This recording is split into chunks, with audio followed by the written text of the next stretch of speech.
یهویی شوهرم اومد خونه، سر تا پاش خونی بود. هممون شوکه شده بودیم. دخترها همینجور گریه میکردن. بهش گفتم دیگه بعد از اینجا بریم. بعدش هم اومدیم اینجا.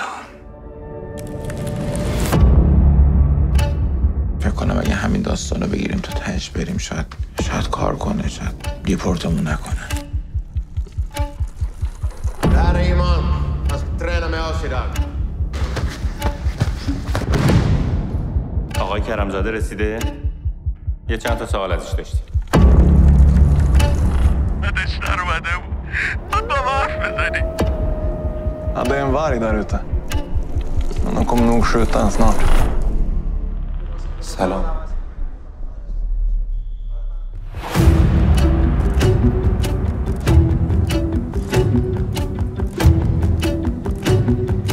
تا رسیدیم از همون بازجویی کردم. حالا